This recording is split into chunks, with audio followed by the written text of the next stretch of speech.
बिस्मिल्लाहिर्रहमानिर्रहीम। अस्सलाम वालेकुम students, I am Arshad Aziz, your physics teacher. आज हम डिस्कस करने जा रहे हैं इलेक्ट्रोमैग्नेटिक इंडक्शन के यूनिट को। जी स्टूडेंट्स, इलेक्ट्रोमैग्नेटिक इंडक्शन में जो सबसे पहला कॉन्सेप्ट आज हम डिस्कस करने जा रहे हैं वो है magnetic flux and flux density. तो सबसे पहला तो हम मैग्नेटिक फ्लक्स को डिस्कस करेंगे। मैग्नेटिक फ्लक्स क्या होता है जी?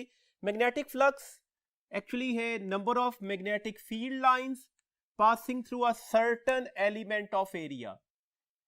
किसी भी एरिया में से जितनी मैग्नेटिक लाइंस ऑफ फोर्सेस गुजर जाएंगी हम उसी को उसका मैग्नेटिक फ्लक्स बोलते हैं।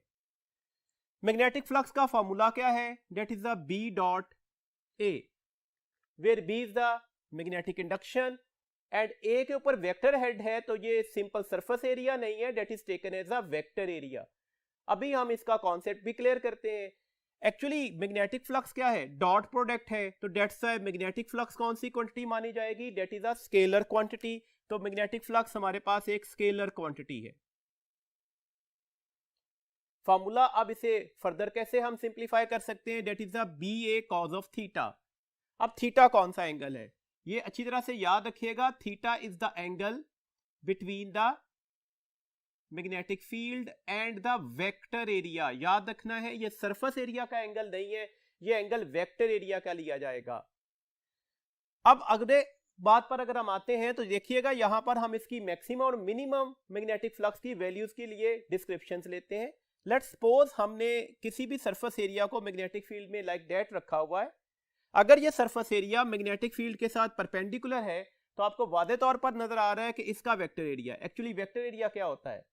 वेक्टर एरिया हमारे पास एक ऐसा एरिया है whose magnitude is equal to the surface of that area. Magnitude तो सरफेस ऑफ दैट एरिया ही के बराबर होती है, but that is directed along the outward normal. लेकिन ये किस डायरेक्शन में डायरेक्टेड होता है? आउटवर्ड नॉर्मल की डायरेक्शन में। जैसे अगर ये व्हाइट बोर्ड है, इस व्हाइट बोर्ड का सरफेस एरिया आप इसके सिंपल मैग्नीट्यूड के साथ रिप्रेजेंट करेंगे, जबकि अगर हम इसकी डायरेक्शन लेना चाह रहे हैं वेक्टर एरिया के तौर पर तो दैट इज आउटवर्ड नॉर्मल। तो इसके अकॉर्डिंगली हमारे पास ये इसके वेक्टर एरिया की डायरेक्शन होगी। आपको वादे तौर पर नजर आ रहा है वेक्टर एरिया और मैग्नेटिक फील्ड आपस में क्या है? पैरेलल है। अगर ये पैरेलल हैंगे तो कितना एंगल बनेगा? 0 डिग्री। That's why B A cos of zero. Cos of zero की वैल्यूज क्या होती है? 1। तो ये उस सूरत में हमारे पास इसका मैक्सिमम फ्लक्स की वैल्यूज होगी। मैक्सिमम फ्लक्स किसके बराबर होता है? सिंपल आपने मैग्नेटिक फील्ड की मैग्नीट्यूड को वेक्टर एरिया की मैग्नीट्यूड से मल्टीप्लाई कर देना होगा। अब हम इसकी मिनिमम वैल्यूज पर चलते हैं। अगर आप किसी भी सरफेस एरिया को मैग्नेटिक फील्ड के साथ पैरेलल रख दें, याद रखें मैंने लफ्ज बोला सरफेस एरिया को मैग्नेटिक फील्ड के साथ पैरेलल रख दें, तो अब जो इस पर आउटवर्ड नॉर्मल बनेगा वो इस डायरेक्शन में होगा। आउटवर्ड नॉर्मल और मैग्नेटिक फील्ड में कितना एंगल बन रहा है? 90 डिग्री। और हमें थीटा जो एंगल लेना है वो आउटवर्ड नॉर्मल और मैग्नेटिक फील्ड के साथ ही लेना होता है। तो दैट्स व्हाई अगर ये कॉज ऑफ 90 है तो आप सबको पता है कॉज ऑफ 90 किसके बराबर होता है? That is 0। अगर इसकी वैल्यू 0 है तो हमारे पास ये पूरा आंसर क्या हो जाएगा? 0 हो जाएगा। तो ये इसकी मिनिमम वैल्यूज निकल आई। किसकी मिनिमम वैल्यूज है जी? मैग्नेटिक फ्लक्स की। याद रखिएगा स्केलर क्वांटिटी है ना, तो नेगेटिव बी ए इसकी मिनिमम वैल्यूज नहीं होगी, वो भी मैक्सिमम ही होगी। नेगेटिव का साइन सिर्फ डायरेक्शन को बताएगा, तो इसकी मिनिमम आंसर क्या निकलता है? That is 0। ये दोनों पॉइंट्स आपने एमसीक्यूज के लिए याद रखने हैं। और अगर वेक्टर एरिया और मैग्नेटिक फील्ड के दरमियान कोई एंगल बन रहा हो तो फिर मैग्नेटिक फ्लक्स का फार्मूला क्या था? That is a B A cos of theta. अब देखिएगा सरफेस और वेक्टर एरिया में डिफरेंस क्या है। देखिए लेट्स सपोज मैंने एक कॉइल रखी हुई, इसका आउटवर्ड नॉर्मल पर ये इसका वेक्टर एरिया है, वेक्टर एरिया की डायरेक्शन रिप्रेजेंट कर दी। Let's suppose magnetic field line इस तरह से पास कर रही है कि that makes some angle with the vector area. इस एंगल को हमने थीटा से मार्क कर दिया। अब देखिएगा आपको नजर आ रहा है कि ये इसका सरफेस एरिया है, हम इसे प्लेन ऑफ द कॉइल भी बोल सकते थे। अब आपको ये भी क्लियरली नजर आ रहा है कि इस मैग्नेटिक फील्ड का सरफेस एरिया के साथ बनने वाला एंगल थीटा तो नहीं हो सकता, इस एंगल को हम नाम अल्फा बोल देते हैं। तो हमारे चैप्टर नंबर 14 और 15 में एक कन्वेंशन यूज हो रही है, जरा ध्यान में रखिएगा। जहां पर हम एंगल थीटा लिख रहे होते हैं तो एक्चुअली थीटा जो एंगल होगा वो normal of the area and magnetic field के दरमियान लिया जाता है, या इस तरह से कह लें वेक्टर एरिया और मैग्नेटिक फील्ड के दरमियान लिया जाएगा। जबकि जहां पर एंगल अल्फा लिखा गया हो जैसे हमारे पास 14 चैप्टर का वेरी फर्स्ट टॉपिक है force on a current carrying coil place in a magnetic field, तो वहां पर हमने F is ILB sine of alpha लिखा था। तो अल्फा कन्वेंशनली हम कहां पर यूज कर रहे होते हैं, जब एंगल हम किसके दरमियान डिस्कस कर रहे होंगे, मैग्नेटिक फील्ड और प्लेन ऑफ द कॉइल के दरमियान। But that is simply convention है हमारे पास। ये एंगल अल्फा है। अब इन दोनों के दरमियान आपके पास रिलेशन क्लियर हो गया। देखें अगर आपने अल्फा लेना हो तो अब किसके बराबर आएगा, that is the 90 minus theta के।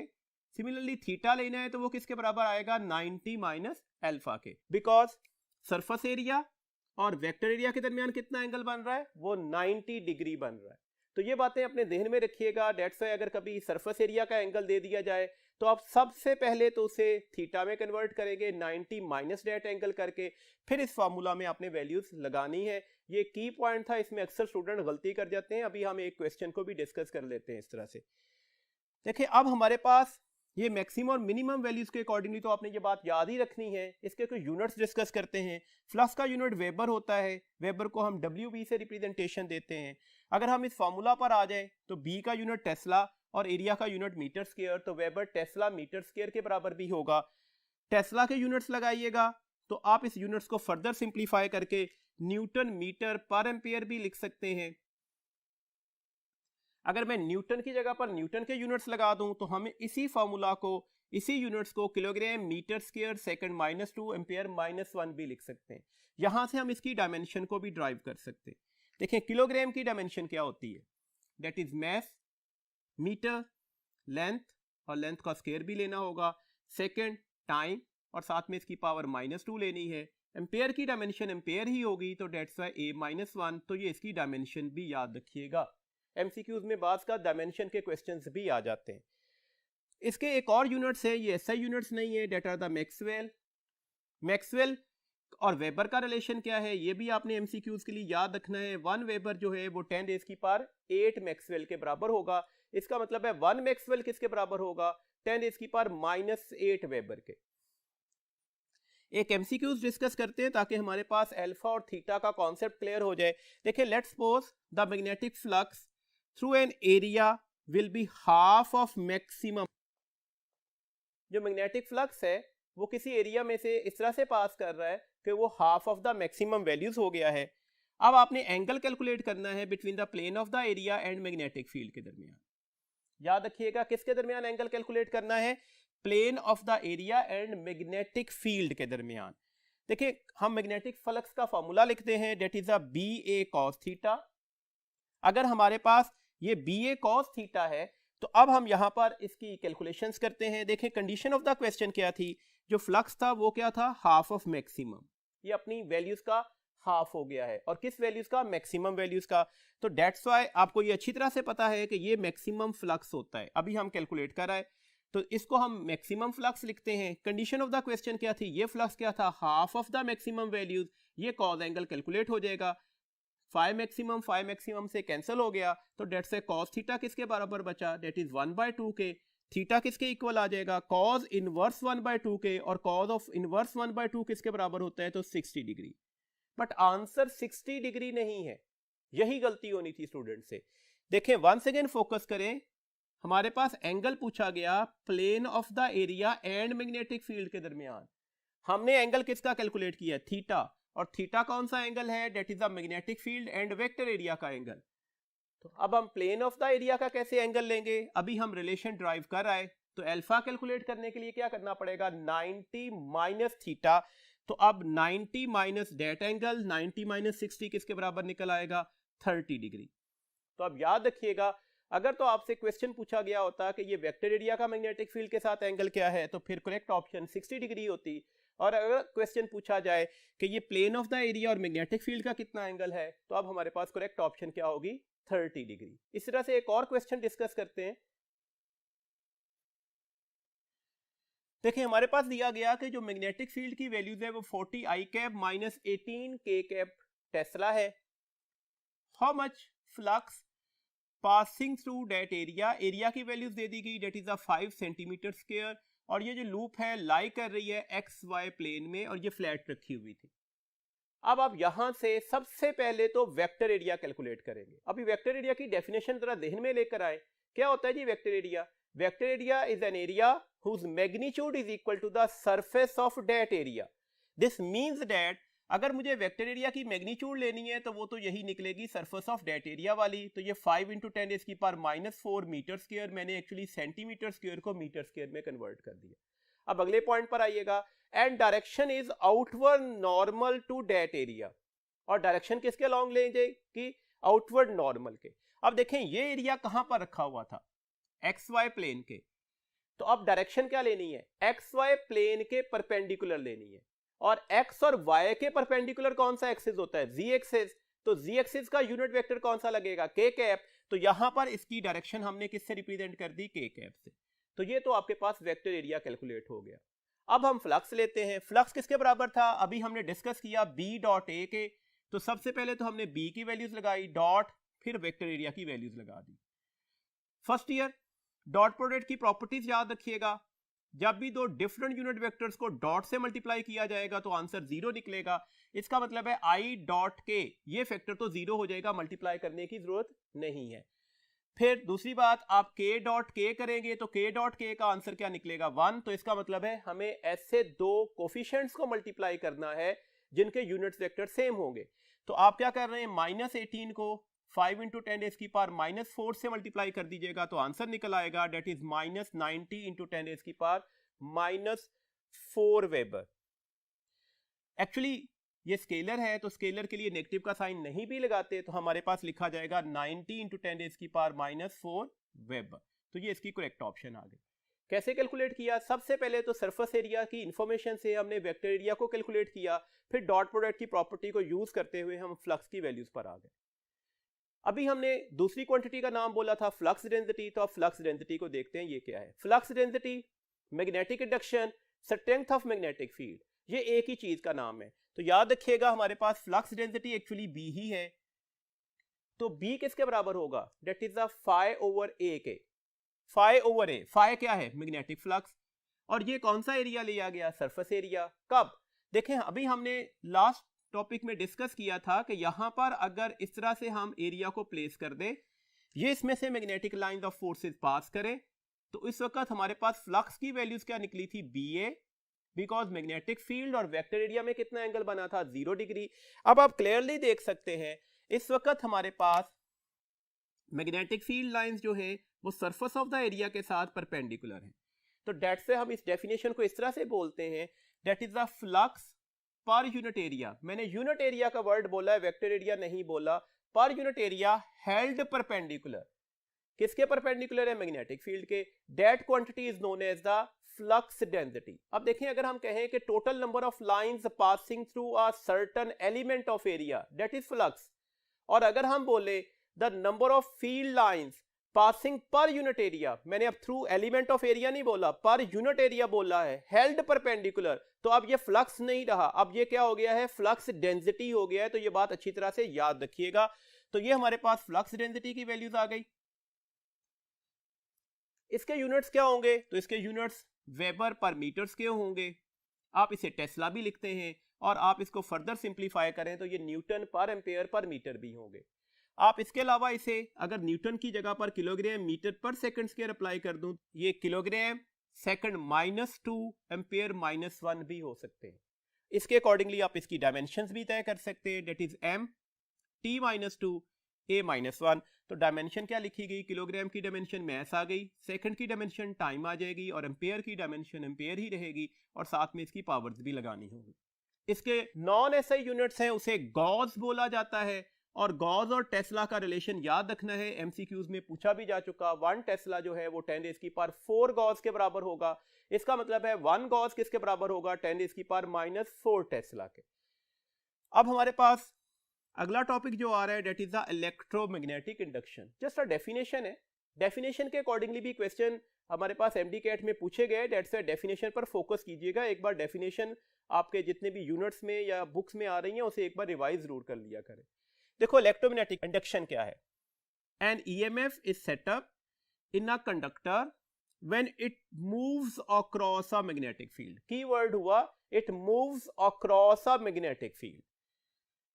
If moving conductor was connected to the sensitive galvanometer, then induced EMF also flowing through it. देखें फर्क क्या है दोनों में। अगर एक कंडक्टर मैग्नेटिक फील्ड में मूव करना शुरू कर दे तो इसमें ईएमएफ एस्टेब्लिश हो जाएगी।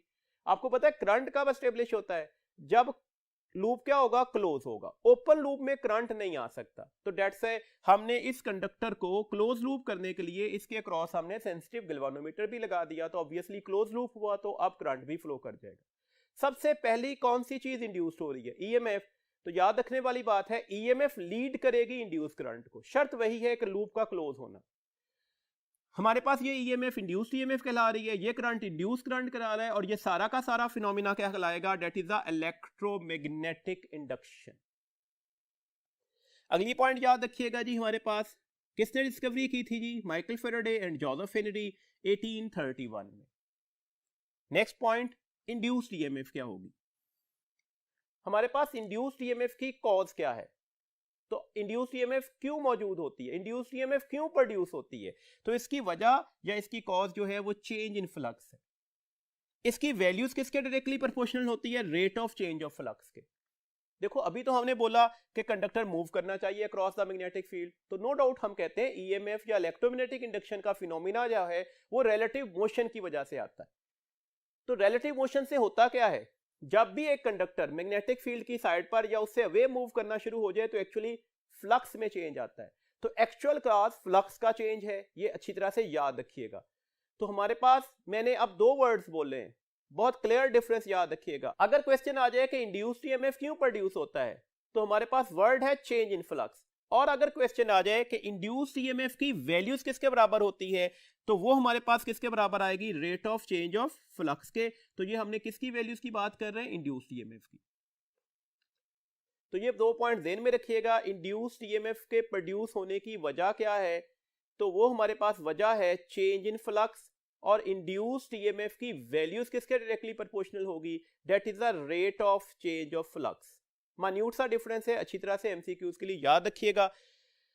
हमारे पास नेक्स्ट एक कॉन्सेप्ट है, उसको अच्छी तरह से ध्यान में रखना है जी। देखें अगर लेट्स सपोज ये मैग्नेटिक फील्ड लाइंस हैं और आपने ये कोई भी प्लेन ऑफ अ कॉइल इसमें प्लेस कर दी, ये प्लेन ऑफ कॉइल का एक्सिस ऑफ रोटेशन है।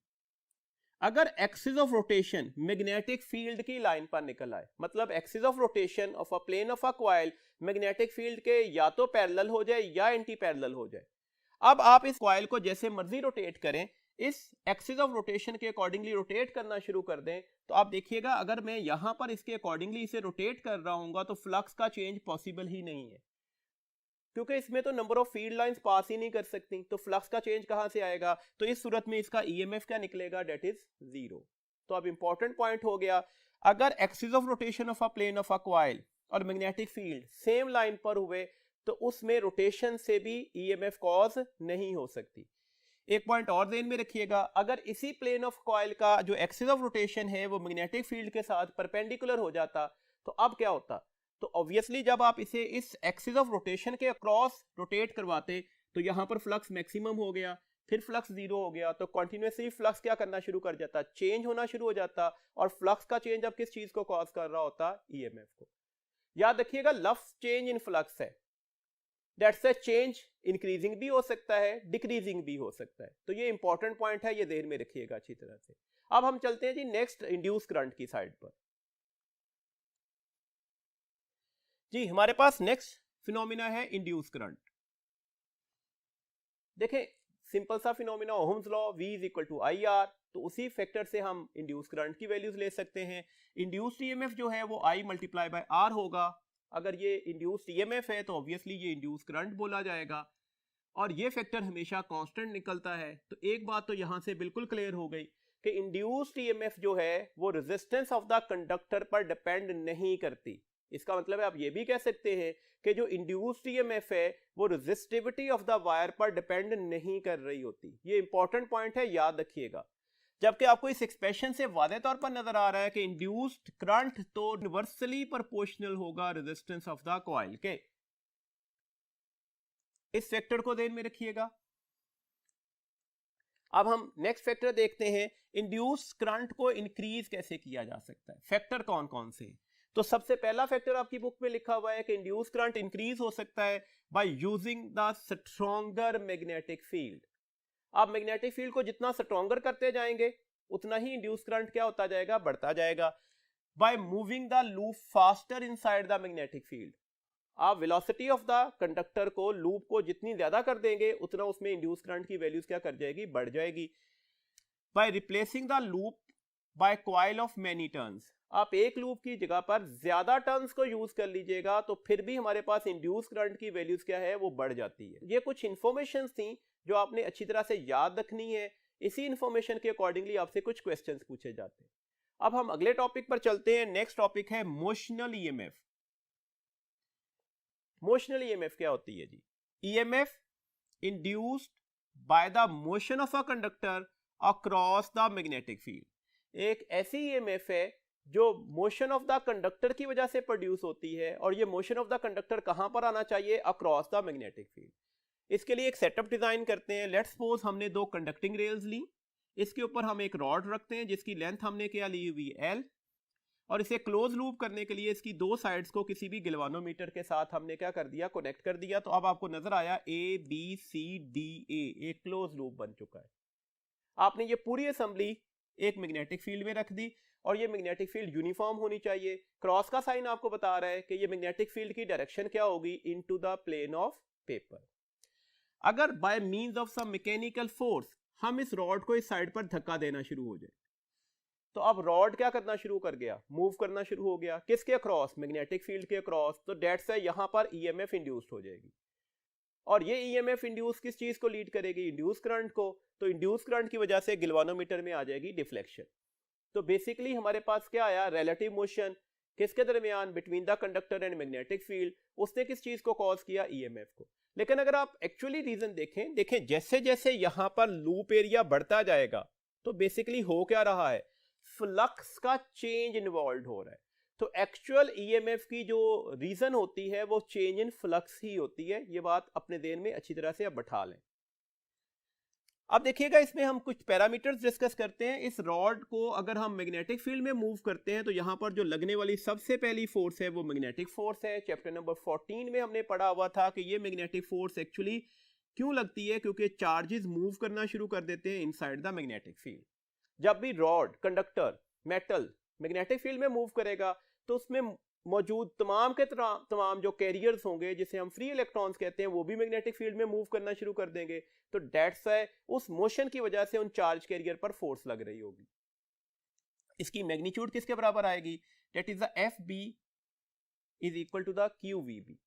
तो यहां पर साइन थीटा का फैक्टर किधर गया, आपको नजर आ रहा है v और b में कितना एंगल बन रहा है, 90 डिग्री। तो साइन ऑफ 90 किसके बराबर आ जाएगा, 0 के। इसकी डायरेक्शन कैसे लेंगे, इसकी डायरेक्शन लेते हैं v क्रॉस b के रूल से, राइट हैंड पाम रूल। तो right hand palm rule apply करते हैं जी। राइट हैंड पाम रूल के अकॉर्डिंगली हम क्या करेंगे, राइट हैंड की फिंगर किस चीज को बता रही होगी जी, हमारे पास मैग्नेटिक फील्ड की डायरेक्शन को। थंब किस चीज को पॉइंट आउट कर रहा होगा, वेलोसिटी की डायरेक्शन को। नॉर्मल टू द पाम किस चीज को बताएगा, मैग्नेटिक फोर्स को जो इस चार्ज कैरियर्स पर लग रही है। और वादे तौर पर नजर आ रहा है कि ये किस डायरेक्शन में होगी, from the end A towards the end B. तो ये मैग्नेटिक फोर्स चार्ज कैरियर्स को एंड ए से एंड बी पर शिफ्ट करना शुरू कर देगी। इसका मतलब हुआ इस कंडक्टिंग रॉड के अक्रॉस पोटेंशियल डिफरेंस क्रिएट हो गया।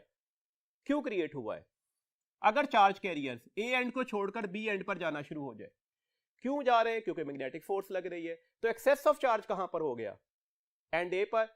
डेफिशिएंसी ऑफ चार्ज कहां पर होगी, एंड बी पर। तो इसका मतलब है potential across the end B ज्यादा हो जाएगा as compare to the potential across the end A. देखिए किसी टॉपिक में जो की पॉइंट्स होते हैं वो एंटी टेस्ट के लिए इंपॉर्टेंट होते हैं। तो डेट से मैं सिर्फ की पॉइंट्स को डिस्कस कर रहा हूं। ये की पॉइंट्स आपने एमसीक्यूज के लिए याद रखने होंगे। इसी पोटेंशियल डिफरेंस को हम ईएमएफ बोलेंगे। दूसरी लगने वाली फोर्स कौन सी है, that is electric force. Charges की रीडिस्ट्रीब्यूशन की वजह से इलेक्ट्रिक फील्ड जनरेट हो जाएगा। ये हाई पोटेंशियल हो गया, ये लो पोटेंशियल हो गया। तो हाई पोटेंशियल से टुवर्ड्स द लोअर पोटेंशियल एक इलेक्ट्रिक फील्ड जनरेट हो जाती है। इस इलेक्ट्रिक फोर्स की डायरेक्शन हमेशा इलेक्ट्रिक फील्ड वाली ही होती है।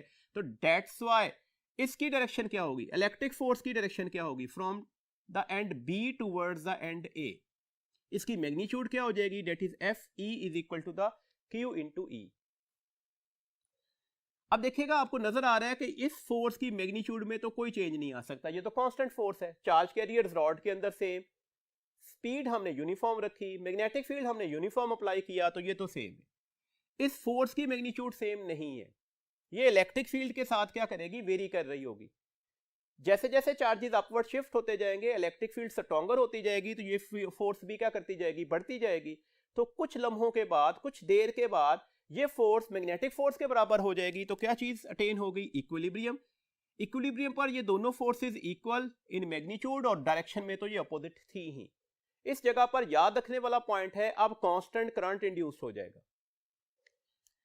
अगर मैं इसे कंपेयर करूं, इन दोनों इक्वेशंस को कंपेयर कर लीजिएगा, तो हमारे पास E की वैल्यू V इंटू बी आ जाएगी, और इलेक्ट्रिक फील्ड पोटेंशियल ग्रेडियंट के बराबर होता है, साथ में नेगेटिव का साइन भी होता है। अगर हम वैल्यूज लगा दें तो यहां पर हमारे पास EMF की वैल्यूज निकल आएगी, दैट इज माइनस VBL। देखिए ये हमने खास कंडीशन पर ड्राइव किया, कब, जब वेलोसिटी और मैग्नेटिक फील्ड में कितना एंगल बनाया हुआ था हमने, 90 डिग्री। अगर ऐसा ना होता, ये रॉड इस तरह से मूव कर रहा होता, अब वेलोसिटी मैग्नेटिक फील्ड के साथ कोई एंगल तो बना रही है, 90 डिग्री नहीं है, तो उस सूरत में यहां पर साथ में एक और फैक्टर भी मल्टीप्लाई हो जाता है, that is the sine theta. तो इंड्यूस्ड ईएमएफ का प्रॉपर फॉर्मूला हमारे पास निकला माइनस VBL साइन थीटा, और ये इंड्यूस्ड ईएमएफ की कोई मोशन की वजह से आ रही थी, दैट से हम इसे मोशनल ईएमएफ बोलते हैं।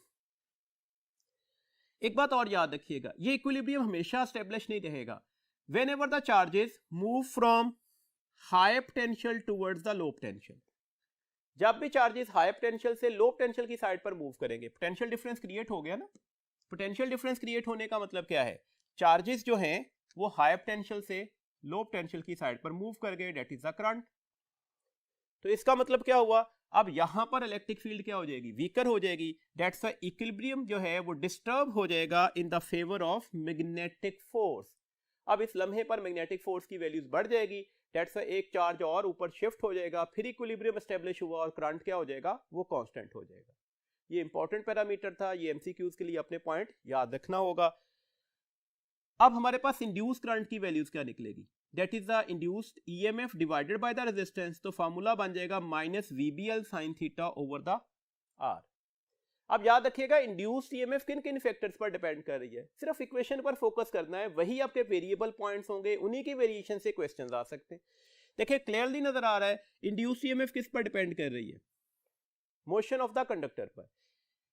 इसके अलावा सेकंड फैक्टर क्या है, strength of the magnetic field पर। थर्ड फैक्टर क्या है, लेंथ ऑफ द कंडक्टर।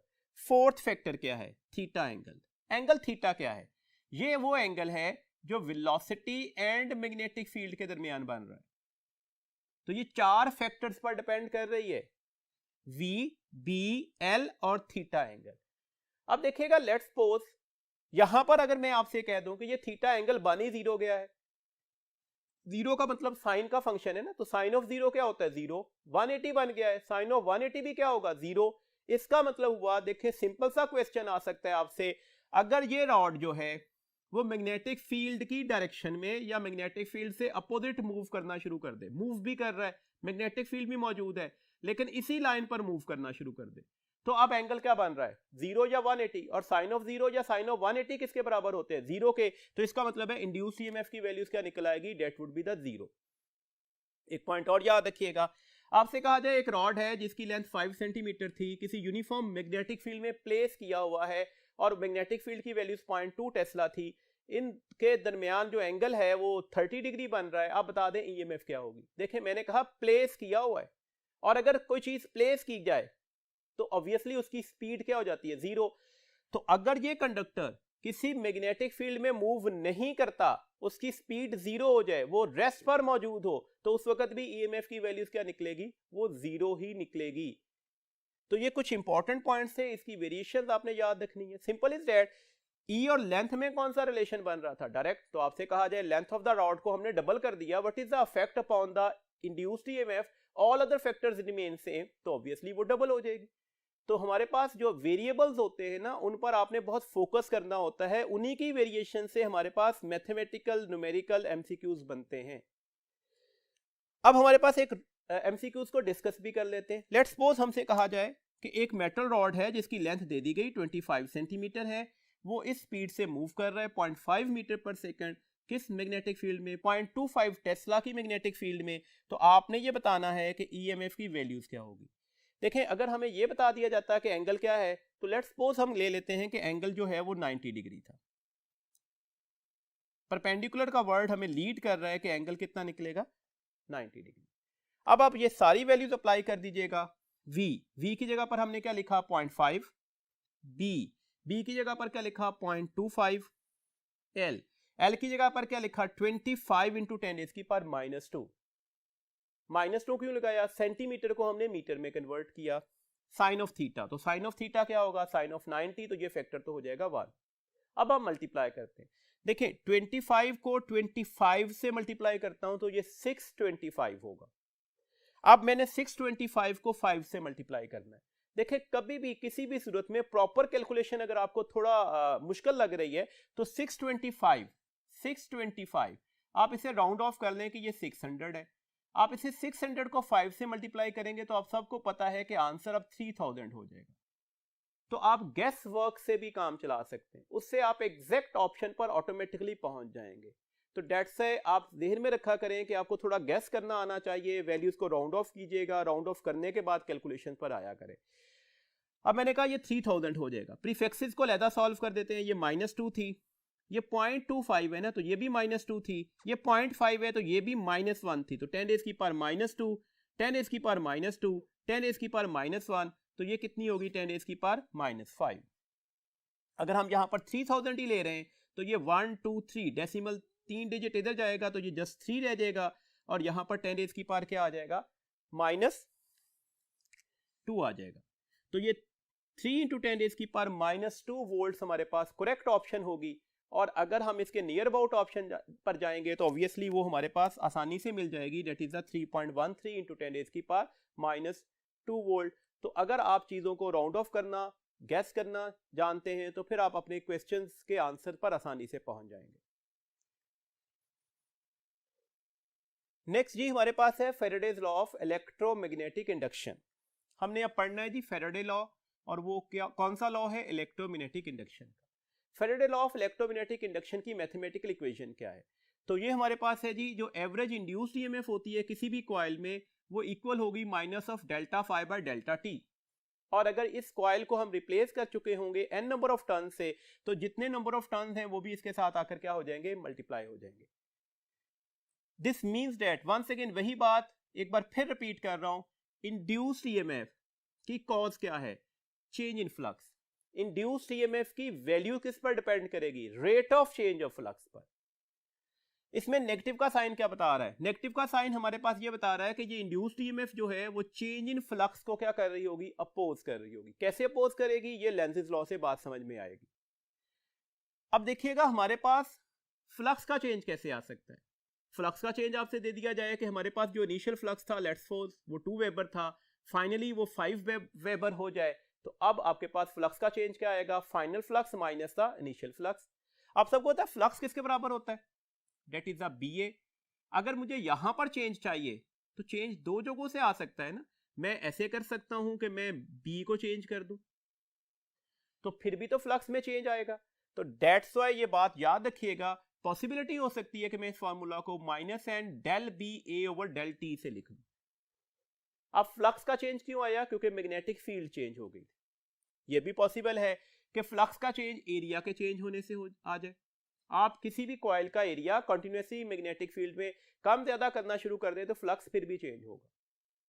अच्छा एक बात और याद रखिएगा, यहां पर आपको वादे तौर पर नजर आ रहा है कि इस एक्सप्रेशन में B और A में इनवर्स रिलेशन है, और B और A में इनवर्स रिलेशन कब होगा? जब फ्लक्स क्या हो जाएगा? कांस्टेंट।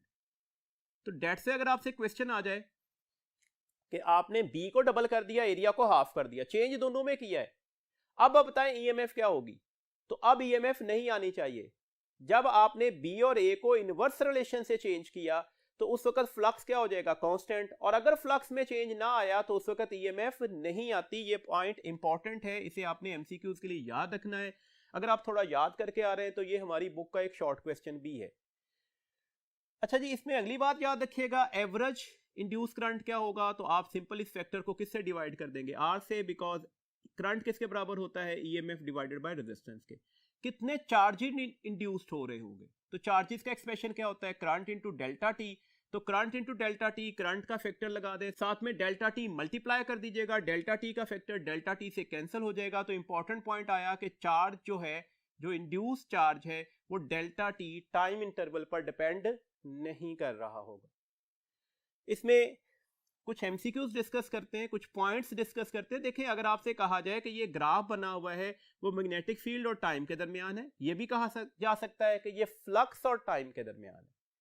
आपके पास 3 पॉइंट्स बता दिए जाए ए, बी एंड सी, और आपसे पूछा जाए किस पॉइंट के ऊपर ईएमएफ जो है वो मैक्सिमम होगी, तो जनरली आमतौर पर स्टूडेंट फौरन से पहले आंसर बी देंगे, तो ये गलत आंसर है। देखें, याद रखें फॉर्मूला क्या है, E is equal to the del phi by del T, या E is equal to the del B by del T. Del B या डेल फाई कौन सा चेंज है, that is taken along the Y axis. Del T कौन सा change है, that is taken along the X axis.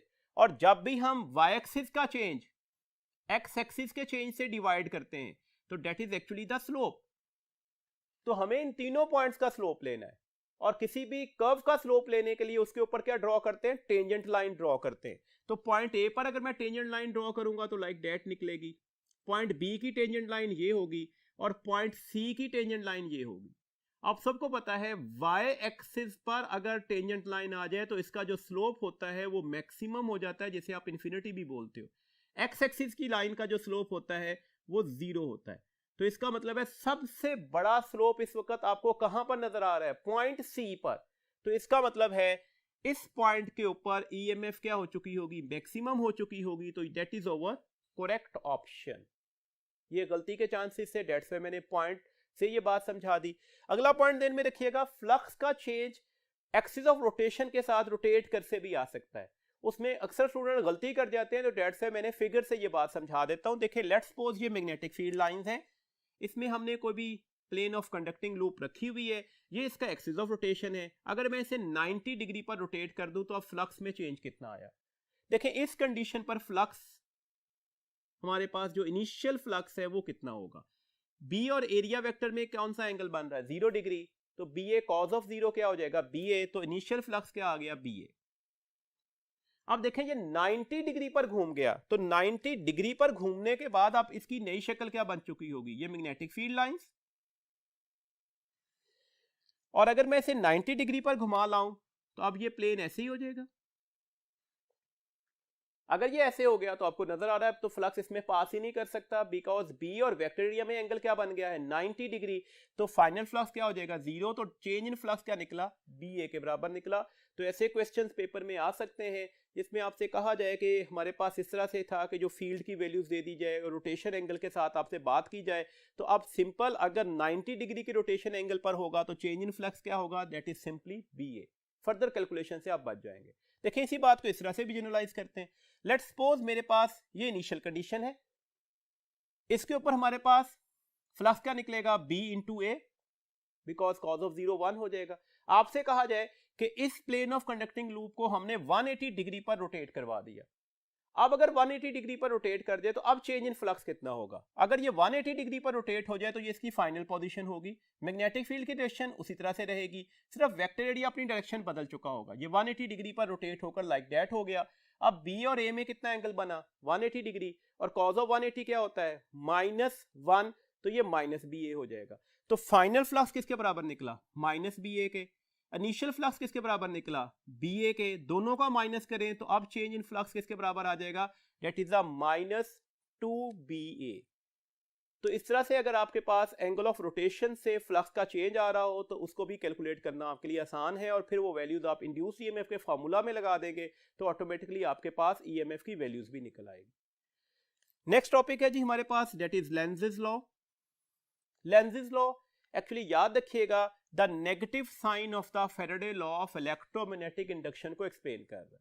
तो कभी question आ जाए कि लेंज़ेस लॉ जो है वो किस साइन को एक्सप्लेन कर रहा है, तो negative sign of the Faraday law of electromagnetic induction को।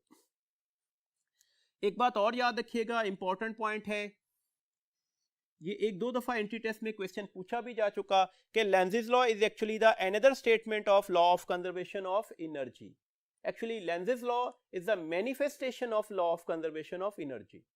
Lenz's law की स्टेटमेंट क्या है, डायरेक्शन ऑफ इंड्यूस्ड करंट तो याद रखने वाला पॉइंट हुआ कि लेंजेस लॉ से हम मेजर्ड क्या कर रहे हैं, लेंजेस लॉ से हम फाइंड आउट क्या कर रहे हैं, तो मैग्नीट्यूड ऑफ इंड्यूस करंट नहीं, डायरेक्शन ऑफ इंड्यूस करंट।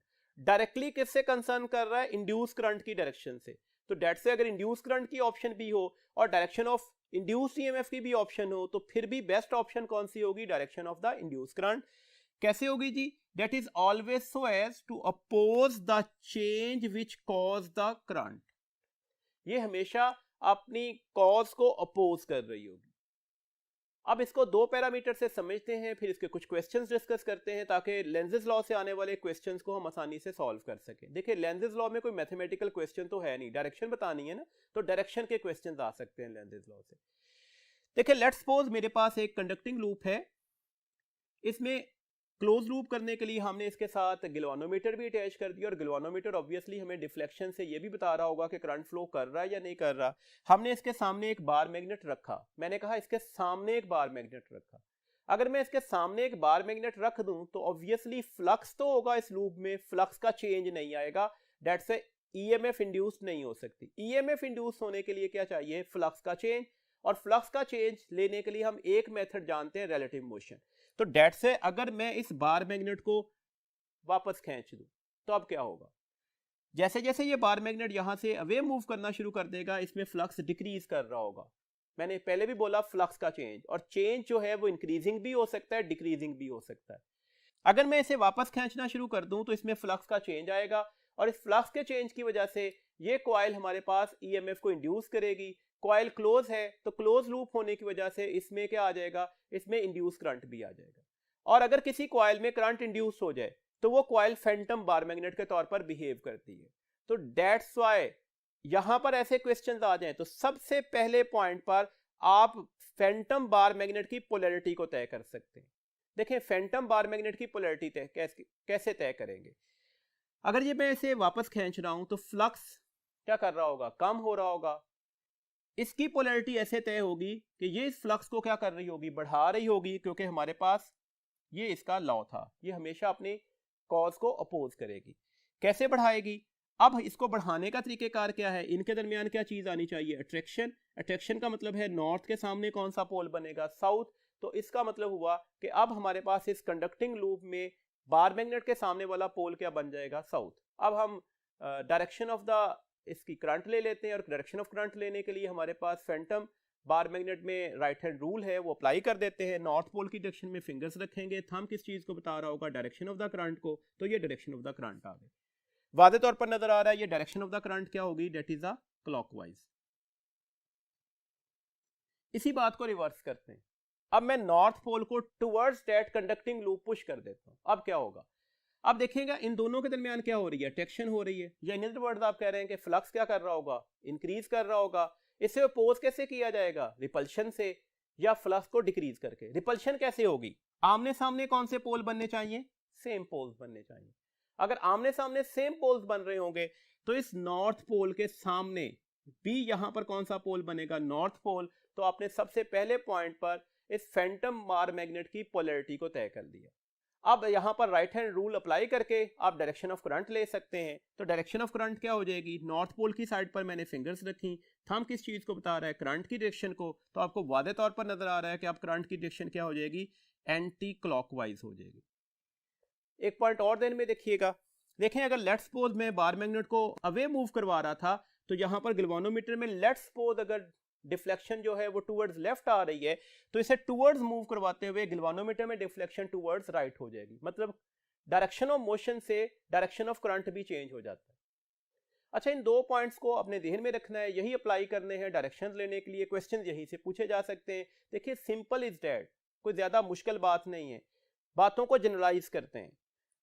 और अगर बार मैग्नेट और कॉइल एक दूसरे के करीब आ रहे हो, करीब आने का मतलब क्या हुआ, वो टुवर्ड्स मूव कर रहा है, आइदर द बार मैग्नेट या कॉइल, तो उस सूरत में आमने सामने फेसिंग साइड पर सेम पोल्स बनेंगे। याद रखना आसान हो गया, लॉ अप्लाई करने की जरूरत नहीं रहेगी। और अगर ये बार मैग्नेट और ये कॉइल एक दूसरे से दूर हट रहे हैं, इनके दरमियान फासला बढ़ रहा हो, तो उसका मतलब क्या हुआ, उसका मतलब ये हुआ कि आमने सामने हमारे पास कौन से पोल्स बनेंगे, अपोजिट पोल्स बनेंगे। देखिए ना, आपसे कहा जाए एक हमारे पास रिंग है, मेटेलिक रिंग है, उसे वॉल पर हमने माउंट कर दिया, एक साउथ पोल उसकी साइड पर पुश किया जा रहा है। आप बता दें कि अब हमारे पास कौन सा पोल बनेगा।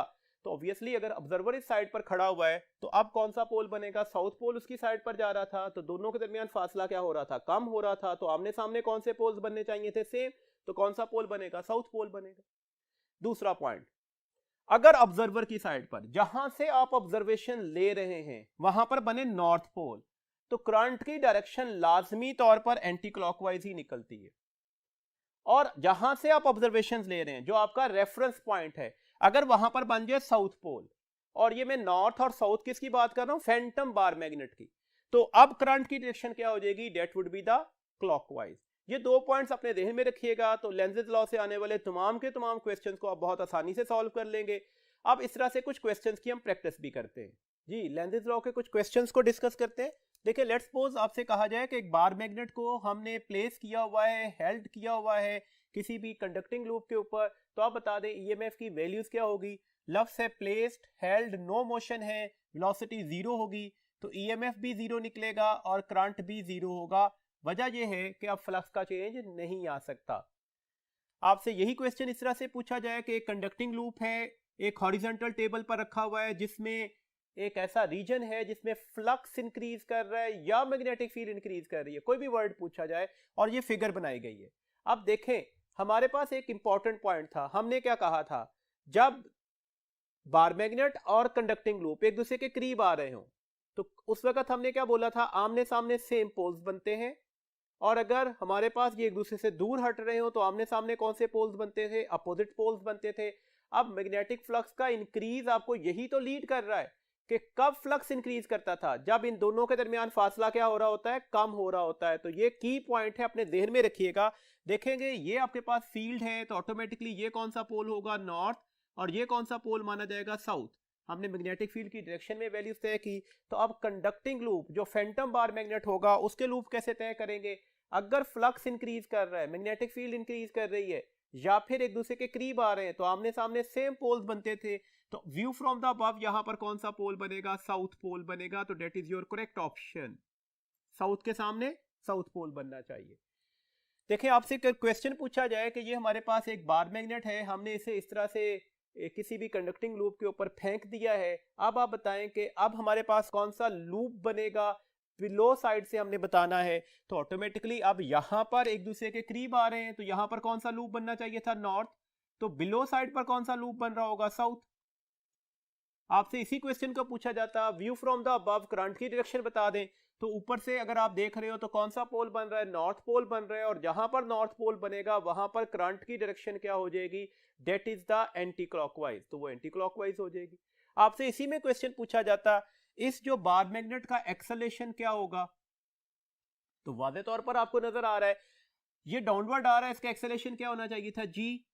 अब इन दोनों के दरमियान क्या आ रही है, रिपल्शन आ रही है, और अगर रिपल्शन आना शुरू हो जाए तो यहां पर एक और फोर्स भी लगेगी जो इस डाउनवर्ड मोशन के अपोजिट होगी, तो डेट्स व्हाई अब इसका नेट एक्सेलेरेशन क्या निकल आएगा, ऑब्वियसली नेट एक्सेलेरेशन जो है वो लेस देन जी होना चाहिए, बिकॉज यहां पर एक तो डाउनवर्ड मोशन है due to the free fall gravity की वजह से, और एक अपवर्ड फोर्स लग रही है, इन नेट फोर्स की वजह से नेट एक्सेलेरेशन भी जो होगा वो जी से कम निकल आएगा। अच्छा, इसी में क्वेश्चन पूछा जाता है कि ये मूव करके यहां पर आ गया, अब बता दें अब हमारे पास इसका एक्सेलेरेशन क्या होगा, तो अभी भी लेस देन जी। वजह ये है कि अगर ये यहां पर आ जाए, ये साउथ पोल, ये बार मैग्नेट और क्वाइल एक दूसरे से दूर हटना शुरू हो गए, और अगर एक दूसरे से दूर हट रहे हो तो आमने सामने अब कौन से पोल्स बनेंगे, इस सिचुएशन पर आमने सामने अपोजिट पोल बनते हैं, तो साउथ के सामने कौन सा पोल बनेगा, अब नॉर्थ पोल बनेगा। तो वंस अगेन अट्रैक्शन हो रही होगी, डाउनवर्ड मोशन फ्री फॉल की वजह से है, अपवर्ड उसे अट्रैक्ट करवाया जा रहा है, तो डेट से दोनों फोर्सेस अगर अपोजिट डायरेक्शन में है तो नेट एक्सेलेरेशन ए माइनस जी करके लिया जाएगा, तो डेट से वंस अगेन ये हमारे पास वैल्यूज लेस देन जी निकल आएगी। आपसे क्वेश्चन पूछा जाए कि हमारे पास एक बार मैग्नेट है, वो किसी भी ऐसे कंडक्टिंग लूप के ऊपर रखा गया है जिसमें कंडक्टिंग लूप को हमने दरमियान में कट कर दिया, और अगर हम इसे यहां से ड्रॉप कर दें तो अब बता दें ईएमएफ क्या होगी, तो अब ईएमएफ तो आएगी लेकिन अब करंट मौजूद नहीं होगा क्योंकि लूप जो था वो क्लोज नहीं था। तो ये कुछ पैरामीटर्स थे लेंजेज लॉ के अकॉर्डिंगली जो आपने एमसीक्यूज के लिए याद रखने होंगे। नेक्स्ट हमारे पास टॉपिक है जी ट्रांसफार्मर। ट्रांसफार्मर एक्चुअली एक ऐसा डिवाइस है which changes a given alternating EMF to a larger और स्मॉलर ऑल्टरनेटिंग ईएमएफ। ये एक ऐसा इलेक्ट्रिकल डिवाइस है जो गिवन ऑल्टरनेटिंग ईएमएफ ऑल्टरनेटिंग होनी चाहिए, उसको लार्जर या स्मॉलर ऑल्टरनेटिंग ईएमएफ में कन्वर्ट कर देता है। याद रखिएगा, ये ऐसा इलेक्ट्रिकल डिवाइस नहीं है जो वन फॉर्म ऑफ एनर्जी को अदर फॉर्म ऑफ एनर्जी में कन्वर्ट कर रहा है। इसका वर्किंग प्रिंसिपल क्या होता है? तो इसका वर्किंग प्रिंसिपल म्यूचुअल इंडक्शन होती है। इसका हमारे पास कंस्ट्रक्शन क्या होगी? तो ये 3 पैरामीटर पर इसकी कंस्ट्रक्शन हो रही होती है, primary coil, secondary coil and the core material. Primary coil के ऊपर आप ऑल्टरनेटिंग ईएमएफ देते हो, तो याद रखिएगा प्राइमरी कॉइल कौन सी कॉइल होगी? जहां पर हम पावर सप्लाई कर रहे होते हैं वो प्राइमरी कॉइल होगी। सेकेंडरी कॉइल पर भी ऑल्टरनेटिंग ईएमएफ ही मिलती है, वो लार्जर या स्मॉलर होकर वो हम आगे सप्लाई करते हैं, तो डेट्स व्हाई यहां पर हमारे पास पावर क्या हो रही होगी? डिलीवर्ड हो रही। तो डेट्स व्हाई प्राइमरी कॉइल कौन सी कॉइल होती है? जहां पर हम पावर सप्लाई करते हैं। सेकेंडरी कॉइल कौन सी कॉइल होती है? जहां से पावर हम डिलीवर्ड कर रहे होते हैं। कोर मटेरियल का फंक्शन क्या होता है? तो देखें, आपको वादे तौर पर नजर आ रहा है, इंपॉर्टेंट पॉइंट है, याद रखिएगा, इनके दरमियान कोई इलेक्ट्रिकल कनेक्शन नहीं है। इस प्राइमरी कॉइल और सेकेंडरी कॉइल के दरमियान कोई इलेक्ट्रिकल कनेक्शन नहीं है। तो फिर ये आपस में लिंक्ड अप कैसे हैं? तो ये यहाँ पर लिंक्ड कैसे हैं? मैग्नेटिकली लिंक्ड हैं। जो फ्लक्स का चेंज प्राइमरी कॉइल में आया वो किसके साथ लिंक करेगा? सेकेंडरी कॉइल में। तो यही कोर मटेरियल का फंक्शन है। कोर मटेरियल को प्रॉपर फ्लक्स लिंकेज करना होगा, किसके दरमियान? प्राइमरी और सेकेंडरी के दरमियान। और ऑलमोस्ट ये हम 100% फ्लक्स लिंकेज ही समझ रहे होते हैं। तो dates why core material generally हम आमतौर पर सॉफ्ट आयरन का बनाते हैं। जी, हमारे पास जो हम अगर इसमें सेल्फ इंडक्शन का फिनोमिना लगाकर इसकी कैलकुलेशंस करें तो ये हमारे पास इसकी प्राइमरी वोल्टेज की वैल्यूज निकल आएगी, ये इसकी सेकेंडरी वोल्टेज की वैल्यूज निकल आएगी, और सेकेंडरी वोल्टेज की वैल्यूज को लेने के लिए हम यहाँ पर अब दोबारा म्यूचुअल इंडक्शन का फिनोमिना एक्ट करेंगे। अगर मैं इन दोनों इक्वेशंस को आपस में डिवाइड कर दूं तो Vs ओवर Vp किसके बराबर आ जाएगा? Ns ओवर Np के। देखिएगा, इंपॉर्टेंट पॉइंट है, जितना फ्लक्स का चेंज हमने प्राइमरी कॉइल में कंसीडर किया उतना ही फ्लक्स का चेंज हम किस में कंसीडर कर रहे होते हैं? सेकेंडरी कॉइल में। तो ये फ्लक्स का जो चेंज है वो सेम कंसीडर किया जाएगा। इसका मतलब मैंने पहले भी बोला, कोर का फंक्शन भी यही होगा, ये प्रॉपर फ्लक्स लिंकेज करता है। ये जो हमारे पास फॉर्मूला बना, इसमें Ns ओवर Np को हम टर्न्स रेशियो बोलते हैं। यहां से हम दो टाइप्स ऑफ ट्रांसफार्मर को तय कर लेते हैं। पहला टाइप हमारे पास है step up transformer. Step up, एक स्टेप अप जाना है, तो इसका मतलब है, याद रखिएगा, Vs क्या होना चाहिए? Vp से लार्जर। इक्वलिटी की दोनों साइड्स की इक्वेशंस में सेम फिनोमिना होल्ड कर रहा होता है। अगर Vs Vp से लार्जर है तो Ns भी किससे लार्जर निकलेगा? Np से। This means that Ns over Np का जो हमारे पास रेशियो होगी वो लार्जर देन 1 होगी। अगला पॉइंट याद रखिएगा, Is की वैल्यूज लेकर Ip से लेस हो जाएगी। This means that step up transformer किसको स्टेप अप कर रहा होता है? वोल्टेज को, करंट को नहीं। स्टेप डाउन ट्रांसफार्मर, इसमें वही बातें दोबारा रिपीट करते हैं, फिनोमिना रिवर्स हो जाएंगे जी। Ns ओवर Np की रेशियो क्या निकलेगी? लेस देन 1 निकलेगी। क्यों लेस देन 1 निकलेगी? क्योंकि Vs जो है वो लेस होगा, Vp की वैल्यूज लार्जर होगी। दिस मींस दैट Ns की वैल्यूज लेस होगी और Np की वैल्यूज क्या हो जाएगी? लार्जर हो जाएगी। इसमें अगली बात याद रखिएगा, स्टेप डाउन ट्रांसफार्मर में हम Is की वैल्यूज लार्जर कंसीडर करते हैं as compare to the Ip। तो स्टेप डाउन किसको स्टेप डाउन कर रहा होता है? वोल्टेज को स्टेप डाउन कर रहा होता है। आइडियल ट्रांसफार्मर में याद रखिएगा, आइदर द स्टेप अप या स्टेप डाउन ट्रांसफार्मर्स है, बोथ पावर्स जो है वो एक दूसरे के बराबर ही निकलती हैं। तो पावर इनपुट हमेशा पावर आउटपुट के बराबर होगी, आइदर द वो स्टेप अप ट्रांसफार्मर है या स्टेप डाउन ट्रांसफार्मर। तो डेट से कभी क्वेश्चन आ जाए कि आइडियल ट्रांसफार्मर में कौन सी चीज कांस्टेंट होगी, तो डेट इज द पावर। एक पॉइंट और याद रखिएगा, एक और चीज भी कांस्टेंट होती है, डेट इज द फ्रीक्वेंसी। जितनी फ्रीक्वेंसी आप इनपुट पर दे रहे होते हैं उतनी ही फ्रीक्वेंसी आउटपुट पर मिलती है। ये चाहे स्टेप अप ट्रांसफार्मर हो चाहे स्टेप डाउन ट्रांसफार्मर हो, इससे कोई फर्क नहीं पड़ता। तो अगर आपसे क्वेश्चन आ जाए कि आइडियल ट्रांसफार्मर में कौन कौन सी चीजें कांस्टेंट होंगी, तो पावर भी और फ्रीक्वेंसी भी।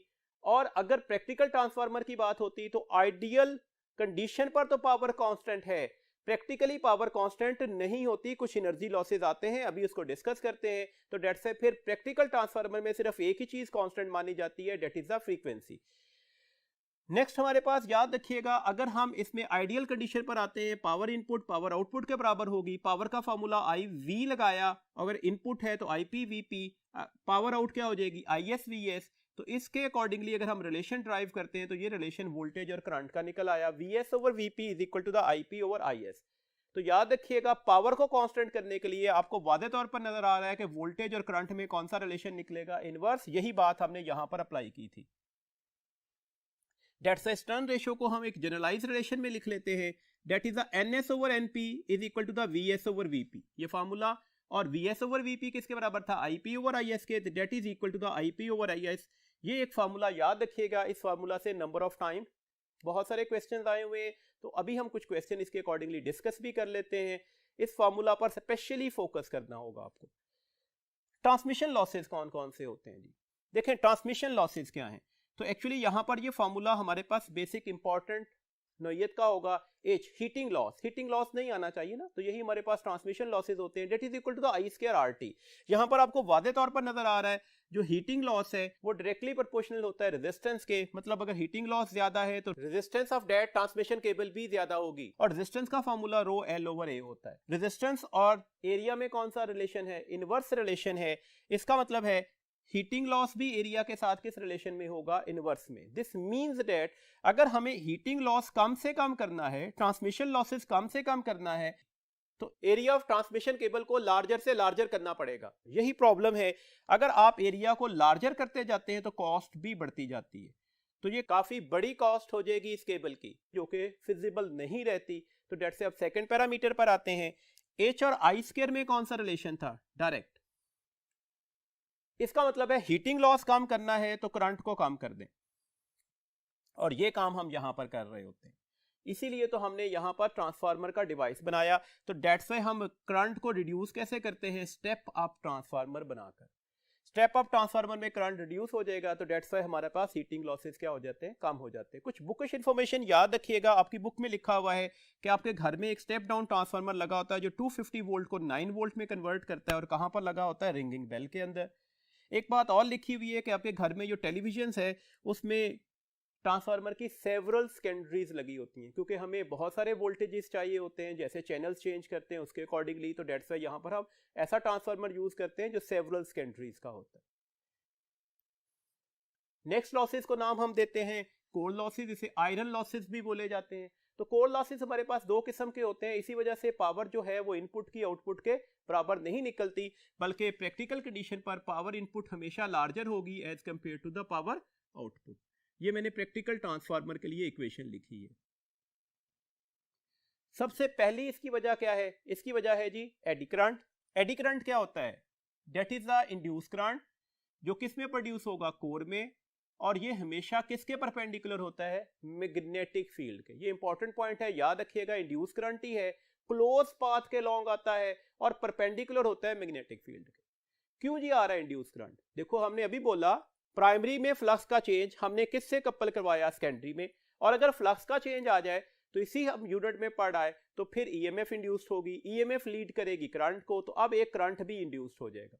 और वो जो करंट है एक जगह पर नहीं आएगा, कोर में जगह जगह डिफरेंट पॉइंट्स पर वो करंट इंड्यूस होना शुरू हो जाएगा। और ये करंट जो होगा हमेशा मैग्नेटिक फील्ड के क्या निकलेगा, परपेंडिकुलर निकलेगा। इसकी कॉज क्या होती है, इस करंट की वजह से हीटिंग लॉस आता है। इसको रिड्यूस कैसे किया जाता है, लैमिनेटेड लेयर कोर से। लैमिनेटेड लेयर कोर का मतलब क्या है, हम ट्रांसफार्मर का एक सॉलिड ब्लॉक बनाने की बजाय डिफरेंट लेयर्स में आयरन शीट्स को काटते हैं और उसे प्रॉपर्ली लैमिनेट करके स्टैक अप कर देते हैं। तो यहां से एडी करंट क्या हो जाएगा, वो रिड्यूस हो जाएगा। इसका सेकंड हमारे पास जो कोर लॉसेज हैं, that is hysteresis loss. Hysteresis loss की वजह क्या होती है, that is the energy lost in magnetising और डीमैग्नेटाइजिंग द कोर। कौन सा हम इसमें ईएमएफ दे रहे होते हैं, ऑल्टरनेटिंग।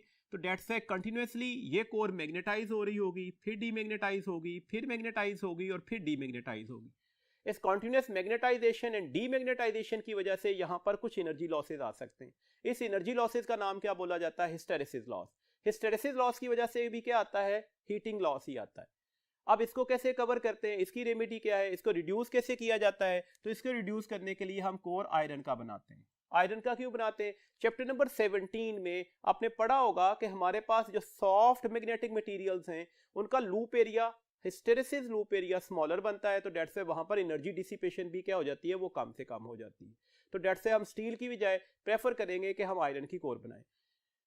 इसमें हमारे पास एफिशिएंसी का फार्मूला लिखा हुआ है, that is the power out over power in multiply by the 100। ये फार्मूला याद रखिएगा, कभी एफिशिएंसी कैलकुलेट करवाई जाए तो आप इस फार्मूला से कैलकुलेट कर देंगे। एफिशिएंसी को इंप्रूव करने के तरीकेकार क्या है? How to improve the efficiency. हमें एफिशिएंसी को इंप्रूव करना है तो ऑब्वियसली करना क्या होगा, सारे के सारे एनर्जी लॉसेस खत्म करने पड़ेंगे। पहला एनर्जी लॉस अभी हमने डिस्कस किया, एडी करंट की वजह से आता है, तो एडी करंट लॉसेस को रिड्यूस करना पड़ेगा। अभी हमने पढ़ भी लिया कैसे रिड्यूस करते हैं। नंबर सेकंड, हिस्टेरेसिस लॉसेस को रिड्यूस करना पड़ेगा, उसके लिए हमने कहा आयरन कोर यूज करेंगे। Number third, resistance of the coils को कम से कम करना पड़ेगा। कौन सी coils? Primary and secondary coil. Number fourth, flux coupling between the coil. कौन सी कॉइल्स जी हैं? प्राइमरी एंड सेकेंडरी के दरमियान क्या करनी पड़ेगी? मैक्सिमम करनी पड़ेगी कि मैक्सिमम फ्लक्स का चेंज जो प्राइमरी का है वो कपल हो जाए, लिंक्ड कर जाए सेकेंडरी के साथ। तो ये चार मेथड हैं जिससे हम एफिशिएंसी को क्या कर सकते हैं? इंप्रूव कर सकते हैं। कुछ क्वेश्चंस को डिस्कस करते हैं। देखिए पहला क्वेश्चन है, in a step up transformer NS over NP is 1:6। आपसे कहा जाए जो टर्न्स रेशियो है वो 1:6 थी। A dry cell of 6 volt, keep in mind important word आ गया, ड्राई सेल। सेल या बैटरी डीसी का सोर्स होता है। अगर सेल या बैटरी डीसी का सोर्स होगा तो यहां पर हमने प्राइमरी पर कौन सी चीज अप्लाई कर दी? डीसी। और अगर डीसी लगा दिया तो फ्लक्स का तो चेंज आ ही नहीं सकता। तो अब आपसे जो मर्जी वैल्यूज यहां पर दे दी जाए और आपसे कहा जाए वीएस कैलकुलेट करना है तो कोई कैलकुलेशन की जरूरत नहीं है। वीएस का आंसर क्या निकलेगा? 0 वोल्ट निकलेगा। अभी हमने पढ़ा ट्रांसफार्मर में हम गिवन ऑल्टरनेटिंग ईएमएफ को लार्जर या स्मॉलर ऑल्टरनेटिंग ईएमएफ में कन्वर्ट कर रहे होते हैं। दिस मींस दैट ट्रांसफार्मर नाम का कोई डिवाइस है तो वो सिर्फ एसी के लिए एक्ट कर रहा होता है। अगर आपने प्राइमरी पर डीसी लगा दिया, डीसी के सोर्सेज सेल या बैटरीज होते हैं, तो अब सेकेंडरी पर कोई वोल्टेज अपेयर नहीं हो सकती क्योंकि इनके दरमियान इलेक्ट्रिकल कनेक्शन तो थे नहीं, ये मैग्नेटिकली लिंक्ड थे। जब मैग्नेटिक फ्लक्स का चेंज ही नहीं आ रहा होगा तो इसका मतलब है सेकेंडरी पर आउटपुट वोल्टेज भी नहीं मिल रही होगी। एक और क्वेश्चन देखिएगा, a turn ratio of step down transformer. Keep in mind word है turn ratio of step down transformer is 10:1। अब देखें ये सबसे पहली गलती होती है, स्टूडेंट फौरन से पहले लिखेंगे NS over NP is 10/1। ये गलत हो गया। आपसे तो क्वेश्चन में कहा गया कि ये स्टेप डाउन ट्रांसफार्मर है। स्टेप डाउन ट्रांसफार्मर में किसके नंबर ऑफ टर्न्स ज्यादा होने चाहिए? प्राइमरी के। किसके नंबर ऑफ टर्न्स कम होने चाहिए? सेकेंडरी के। तो दैट्स व्हाई ये आपका पास एक कीवर्ड था, आप इसे लिखेंगे NS over NP is equal to the 1/10 या NP over NS that is equal to the 10/1। तो यहां पर जरा ये ध्यान में रखिएगा, अगर आपसे सिर्फ लफ्ज कहा जाता कि टर्न रेशियोस 10:1 है तो फिर अंडरस्टूड सी बात है वो 10/1 is equal to the NS over NP ही होगा। लेकिन अगर स्टेप अप या स्टेप डाउन का वर्ड लिख दिया गया है तो फिर थोड़ा काइंडली फोकस करना है और फोकस करने के बाद हमने NS और NP को तय करना होगा। तो ये इसमें कीवर्ड था। अगली बात कही गई, ये उसका करंट है, ये उसकी वोल्टेज है प्राइमरी की, आपने VS कैलकुलेट करना है। बस यही एक कीवर्ड था, ये बार अप्लाई कर दीजिएगा तो आपके पास आंसर निकल आएगा। NS over NP किसके बराबर आ जाएगा जी? VS over VP के। इसका मतलब हुआ VS किसके बराबर आ गया? That is the NS over NP multiply by the VP। NS over NP कितना था? That is the 1/10। तो डेट्स है VP कितना है? 440। आप 10 से डिवाइड कर दें तो 44 वोल्ट इसका करेक्ट आंसर माना जाएगा। नेक्स्ट है जी हमारे पास ऑल्टरनेटिंग करंट। हम क्या कहते हैं, कौन सा करंट AC होगा? ऑल्टरनेटिंग होगा। हम कहते हैं जी ऐसा करंट है जो ऐसे वोल्टेज सोर्स से प्रोड्यूस हो रहा है जिसकी पोलैरिटी कीप्स ऑन रिवर्सिंग होती है। अगर वोल्टेज सोर्स अपनी पोलैरिटी को बार बार रिवर्स कर रहा होगा तो अब जो आने वाला करंट होगा वो AC होगा। AC की वेव फॉर्म हम लाइक दैट ड्रॉ करते हैं। इसमें कंटिन्यूसली रिवर्सल हो रहा होता है, 0 से मैक्सिमम, फिर 0, फिर दूसरी डायरेक्शन में आ गया और फिर 0। यहां पर आपको नजर आ रहा है जो मैक्सिमम करंट या वोल्टेज होगा इसे हम I0 मेंशन करते हैं। ये प्लस I0 होगा, ये माइनस I0 होगा। माइनस सिर्फ डायरेक्शन को रिप्रेजेंट कर रहा है, वरना यहां पर ये दोनों वैल्यूज मैक्सिमम ही मानी जाती है। AC सोर्स कौन सा होता है? तो जनरेटर। DC करंट क्या होता है? DC current generally horizontal smooth line होती है और वो एक्स एक्सिस के पैरेलल तो होगी लेकिन एक्स एक्सिस वाली लाइन पर नहीं होगी क्योंकि करंट की कोई ना कोई वैल्यू जरूर होती है। पल्सेटेड डीसी भी होती है। पल्सेटेड डीसी की शक्ल में ये जस्ट वैल्यूज थोड़ा पल्स के साथ चल रही होगी जिसे ऑलमोस्ट हम हॉरिजॉन्टल स्ट्रेट लाइन ही मानते हैं। डीसी सोर्सेज कौन कौन से हैं? अभी मैंने बताया सेल और बैटरी। एसी को हम क्यों प्रेफर कर रहे होते हैं? एसी की प्रेफरेंस की वजह है कि ये ट्रांसमिट करता है लॉन्ग डिस्टेंस तक आसानी से और लो कॉस्ट पर। आसानी से कैसे ट्रेवल करता था? तो हमने करंट का फैक्टर रिड्यूस कर दिया था, तो डेट से हमारे पास लो कॉस्ट हो जाती है और हम इसमें स्टेप डाउन या स्टेप अप करके इसको आसानी से एक जगह से दूसरी जगह पहुंचा सकते हैं। अगर डीसी सोर्स होता तो हीटिंग लॉसेस बहुत बढ़ जाते हैं, तो डेट से ये चीपर नहीं रहता। इसमें याद रखिएगा कि वोल्टेज सोर्स जो है वो अपनी पोलैरिटी को एक टाइम पीरियड में कितनी दफा रिवर्स कर रहा होता है? Only the ones. कैसे जी? देखिए ये हमारे पास वोल्टेज सोर्स की पोलैरिटी रिवर्स हो रही थी, एक टाइम पीरियड का हमने ग्राफ ड्रॉ किया हुआ है, तो आपको नजर आ रहा है यहां से लेकर यहां तक वन साइकिल कंप्लीट हुआ, डेट इज टाइम पीरियड। तो ये इस डायरेक्शन से यहां पर आ गया, तो कितनी दफा अपनी डायरेक्शन को रिवर्स कर रहा है? वंस। ये एमसीक्यूज के लिए याद रखिएगा। दिस मीन्स डेट अगर हम एक सेकंड की बात कर रहे होते तो अब हमारे पास क्या लफ्ज बोला जाता? That reverse is direction F times per second, where F is the frequency. वो कैसे जी? देखिए फ्रीक्वेंसी का मतलब क्या होता है? Number of cycles in 1 second. अगर इसकी फ्रीक्वेंसी 50 हर्ट्ज है, जैसे पाकिस्तान में जो एसी आपके घरों में सप्लाई हो रही है उसकी फ्रीक्वेंसी 50 हर्ट्ज होती है, तो ऐसे 50 साइकिल्स बनेंगे एक सेकंड में। अगर एक साइकिल में एक दफा रिवर्स कर रहा था तो 50 साइकिल में कितनी दफा रिवर्स करेगा? 50 टाइम्स। और वो 50 साइकिल्स कितने टाइम में बने थे? Only in 1 second. तो डेट्स से एक सेकंड में ये वोल्टेज सोर्स अपनी पोलैरिटी कितनी दफा रिवर्स करेगा? जो इसकी फ्रीक्वेंसी होगी। इसमें याद रखिएगा, इसमें हम एक्स एक्सिस पर और वाई एक्सिस पर इसका एक ग्राफ ड्रॉ कर सकते हैं। एक्स एक्सिस पर लेने जाने वाली क्वांटिटी टाइम और फेज होता है, जबकि वाई एक्सिस पर हम वोल्टेज या करंट की वैल्यूज को ड्रॉ कर रहे होते हैं। ये ग्राफ हमारे पास साइनोसाइडल बनेगा। लेबलिंग कर लेते हैं। देखें ये इसकी पीक वैल्यूज होगी, either that is the V not और आई नॉट।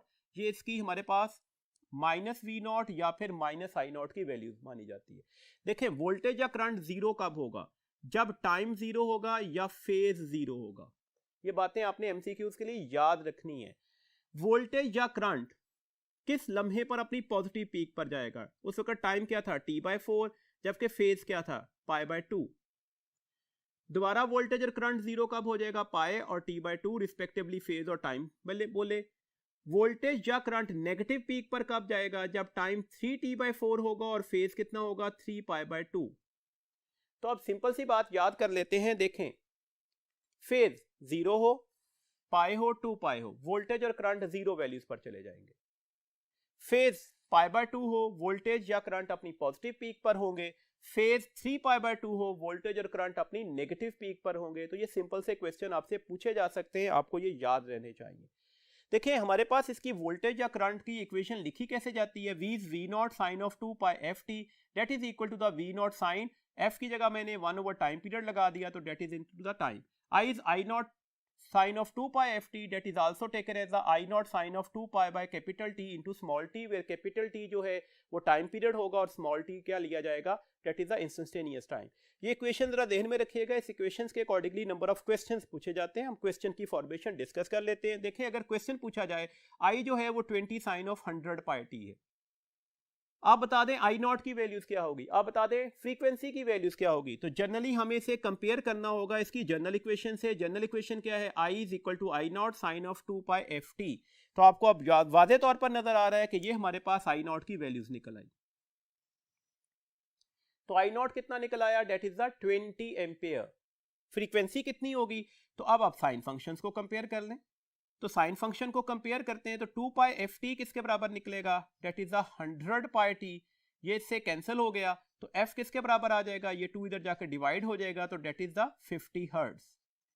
सिमिलरली आपसे कहा जा सकता था इसका टाइम पीरियड क्या होगा, तो आप इस इक्वेशन में 2π divided by t into t लिखते, तो इसको कंपेयर करके टाइम पीरियड ले सकते थे। अगर आपसे कहा जाता है एंगुलर फ्रीक्वेंसी क्या होगी, तो I not sine of omega t लिखते, तो ओमेगा t और 100πt को कंपेयर करते तो हमारे पास यहाँ पर ओमेगा की वैल्यूज निकल आती। तो ऐसे क्वेश्चंस पूछे जा सकते हैं। क्वेश्चन इस तरह से भी पूछा जा सकता है, आपसे कह दिया जाए जो I है वो I नॉट बाय 2√, है, आप बता दें ये किस टाइम पर हो सकता है।